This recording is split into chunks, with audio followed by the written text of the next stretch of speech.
Dunajské Luhy. Táto chránená krajinná oblasť sa rozprestiera na juhozápade Slovenska a zahŕňa systém lúžnych lesov, mokradí, riečnych ramien a jazier pozdĺž Dunaja. Je domovom mnohých vzácnych rastlinných a živočíšnych druhov, vrátane vidier, bobrov, volaviek či orliakov morských. Príroda tu doslova dýcha životom a každý krok ponúka nové zákutia na objavovanie.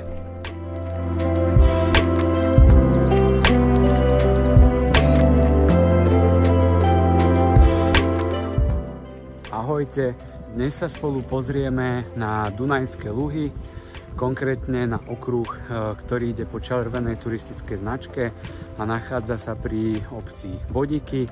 Nachádza sa tu Bodické rameno a Šulianské jazero. Tento okruh by mal trvať dokopy maximálne 3 hodinky. Trasa ide v podstate fúr po rovine a trasa ide okolo rôznych zátok, mŕtvych ramien, jazierok a zaujímavých prírodných úkazov. Tak poďme na to.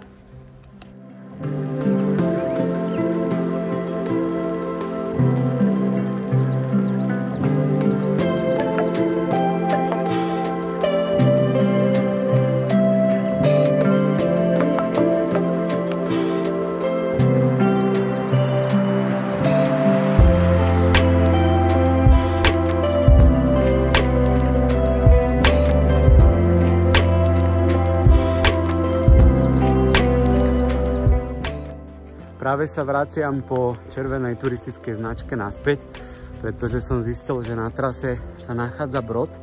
Aj keď som o ňom vedel, tak som nepredpokladal, že tá voda počas decembra, čo je dnes, bude taká vysoká, čiže tá voda je vyššie členkov, aj keď mám nepremoklavú obuv, tak to by mi asi moc nepomohlo, lebo by mi natieklo z vrchu. Čiže pôjdem aspoň polovičku trasy, pôjdem druhou stranou a potom sa v podstate budem vrácať tou istou trasou. Mal som v pláne urobiť okruh, bohužiaľ musím zmeniť plány, pretože skutočne tá voda bola vysoká, čiže ideme to obísť.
Lúžne lesy v Dunajských Luhoch sú unikátne tým, že sa dokážu prispôsobiť pravidelným záplavám. Tento ekosystém je nesmierne bohatý na život a vytvára ideálne podmienky pre rozvoj rôznorodých rastlinných a živočíšnych spoločenstiev. Nájdete tu množstvo chodníkov, ktoré vás prevedú týmto čarovným prostredím, pričom každá sezóna ponúka niečo iné. Od rozkvitnutých lúk na jar až po farebné scenérie na jeseň.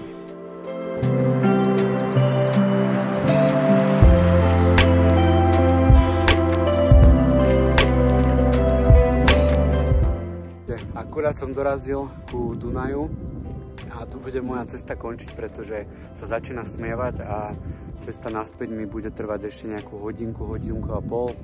Čiže toto je finál mojej cesty, nakoľko je tam brod, ktorý sa nedá prejsť. Čiže musím rátať s tým, že sa budem vracať po ceste, s ktorou som sem aj išiel.